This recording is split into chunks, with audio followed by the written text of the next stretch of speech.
Hey, what is up, ladies and gentlemen? My name is Grief Drums, and today we're going to be talking about World War III and its recent revival through the Veterans Alpha test. So, just a quick rundown for those of you that don't already know. World War III is a game that came out quite a few years ago, and it was met with mixed reviews. There were a few issues with it, and subsequently, the devs ended up taking it off of Steam, and it's now having a bit of a revival. Over this weekend, the Veterans Alpha test took place, in which the game has been completely overhauled, and subsequently they were inviting people that had either played previously or creators that maybe hadn't have played to come along and test it and try stuff out and see what they thought and basically put it through its paces. Now, let's just tackle the obvious straight away. You're probably looking at this and thinking it's Battlefield, and I can understand your logic behind that. I really can. On the face of it, it does very much look like Battlefield, and to a certain degree, it kind of plays like it. And I'm going to touch on that a little bit more later and explain a couple of the issues surrounding that. But I just want to mention straight off the bat that I understand why people would have reservations looking at this game, especially with Battlefield being so close to releasing. Now, prior to playing the Veterans Alpha test, I was lucky enough to be invited along to a presentation with the devs, in which they talked through a lot of the changes that they've made, why they made them, and the general focus on the game and what it's supposed to be about. And one of the main things that they kept reiterating was the fact that they wanted this to be a tactical game. They wanted it to have tactical elements while still keeping a lot of that faster gunplay, but ultimately they are aiming for strong team play. They want people to have to plan actions out and strategize, even if you're playing solo. One of the things that they actually mentioned in the presentation was realism, and like them, I have reservations about this word, and I understand why they had reservations about using the word realism. It's very difficult in games to say something is realistic.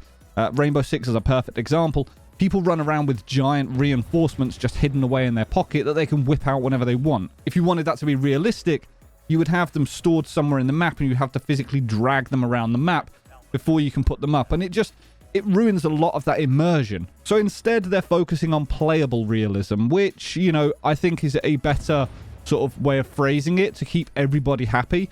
But the reality of all of this is that it ends up being a bit of a confused game. Now, the core gameplay itself is good fun, and I will be the first to say I had a lot of fun playing this game. I really did. There were some really nice features there and some really cool ideas and elements, but on the face of it, it just feels like it's having a bit of an identity crisis still. Now, the concept for the game, if you were to look at first-person shooters, this is a pretty broad range of titles. If I say first-person shooter, that doesn't necessarily mean a certain kind of game. It could quite literally be a huge range of different styles of games. You can look at something as hardcore as Tarkov, in which, you have to worry about different ammo types, obviously the aiming and the recoil and stuff like that, the movement and the plan for inertia in that game takes it to more of a hardcore sort of vibe, in which you can't just pick it up and run with it. You have to spend some time learning the game, you have to figure out where all the extracts are and stuff like that. But then on the opposite end of this, a first-person shooter like Battlefield is a lot more casual. It's the kind of game that anybody can just come home from work, pick up their console controller and sit in front of the TV and play and still have a good time, still perform really well. You don't need to be sat at a PC with headset on, playing fully focused. You can just have fun with it. So if that's your scale for first-person shooters, and it's a very broad scale, I'll be the first to admit that, but if we say that Tarkov is at one end and Battlefield is at the other end, World War III is trying to aim for that sort of middle ground. They kind of want it to be in between. So there's hardcore elements, but it's still kind of casual. And it's exactly this that I kind of feel is leading it down a path of nothing. It's trying to please too many different groups. Now, if you tuned into any of my live streams over the weekend, or certainly Thursday and Friday, I was streaming quite a lot of World War III, you would have definitely heard me say that there is too much going on in the HUD. As far as I'm concerned, it's this that makes it very casual, because of the fact that you've got so much information presented to you. There's a nice little mini map on there that every time someone shoots, you get a little notification as to where they are. And it's things like that that stop it from being tactical. One of the things they mentioned during the presentation was the need to communicate. They wanted it so that people sort of had to communicate with each other to say, this is what we're doing, this is where we're going. But the reality of it is you don't need to do that at all. A quick look at the minimap will tell you exactly where all of your players are, where all of your squad is. You can just, you know, ping specific targets to go and attack. You can say, you know, go over there and attack that without getting on my microphone at all. In fact, I'd go as far as to say I didn't actually use my in-game mic at all during this test. I was sat in Discord with a bunch of friends, and we never actually spoke to anyone else inside of the game using the in-game voice system. Now, one positive thing is there is very, very little, if any, futuristic elements to this game.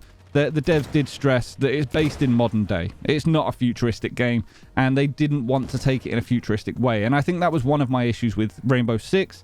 It's always been on the cusp of future, you know, imaginary stuff. People scanning people's feet, and, you know, it's just a little bit too far, honestly.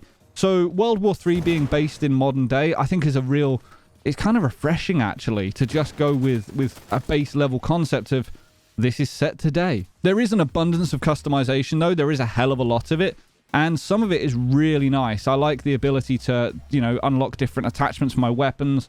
There is a lot there. One thing to consider, though, is the fact that although I didn't hear this explicitly mentioned, there's a lot of sort of rumors surrounding it going free to play, and a lot of things point towards that. I've heard several people mention that it's going to be a free to play game. I'm going to try and get some clarification on that. I kind of think it will be, honestly. And that worries me. That worries me a lot. If you look at free to play games, very often, because they haven't made money on that initial sale, they need to make money through the microtransactions, and subsequently it's kind of pushed into your face way too much. I'm concerned there's going to be all these pop-ups. There's going to be stuff locked behind paywalls. I think it's unlikely they would go down a pay-to-win route purely because of the fact that that normally marks the death of a game. But the concern for me is that if you have a free-to-play game, it can be a really cool concept, but it's normally overshadowed by the microtransactions and the stuff that's limited.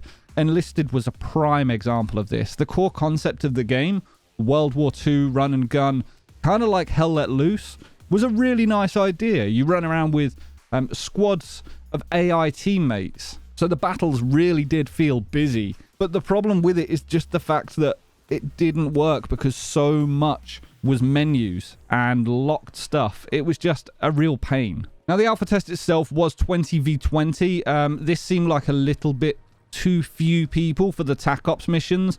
There were 6 points to try and capture, and 20v20 there just wasn't enough people on. I don't think this is going to be the final iteration. I think they are going to be upping this count, but I think with this being an alpha, it was more of a test than anything. So it wasn't a massive issue. 20v20 still seemed reasonably busy, not chaotic, but there were also reasonably long periods of not a lot going on because of this. With the size of the maps the way they currently are, I think upping it to like a 30v30 would probably be enough. But as time goes on and we start playing on bigger maps, it's definitely something to keep an eye on. Currently, they are planning for PC only. There are plans for other platforms, but they've confirmed absolutely nothing yet. The initial focus is going to be a PC release. But when this comes, is going to really make or break the game. You release this anywhere near Battlefield, people just aren't going to play it. They are going to play the AAA version. They're going to play Battlefield. They're going to run around on that because it's going to be a tried and tested system with a guaranteed player base. World War III is a bit riskier, and the daft thing is, I think, is if they took more risks in the sense of saying, we're going to be a more hardcore shooter, you would probably attract a slightly better crowd. There is a market out there for people that want tactical shooters, and I think Tarkov has been a perfect example of why sometimes you have to just ignore what you think people want and instead just sort of show people what there could be. Whether you particularly like Tarkov or not, it drew in massive numbers. It really did. And that's because there was that challenge there. That's because it was difficult. When a game becomes too arcadey and gives too much information to people, it then becomes a problem. But as I said at the beginning, World War III was an enjoyable game. I have had a lot of fun playing it, and I can't dispute that. But with Battlefield being on the horizon, there are going to be so many people that look at it and then just instantly reject it. So the timing of the release is going to be a big thing. But I think also the gameplay needs to do something to separate itself a little bit more.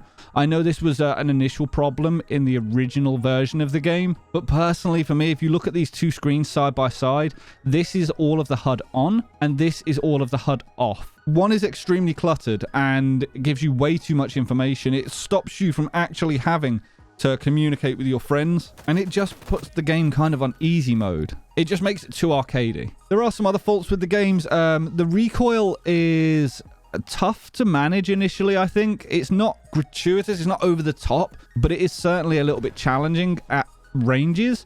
I kind of like that element, so I would personally keep it. I know it put a couple of people off, but I kind of like the recoil, and I think it provides more weight to unlocking attachments. The vehicles in the game are interesting, to say the least. It definitely made for some interesting moments, but they are a little bit too strong.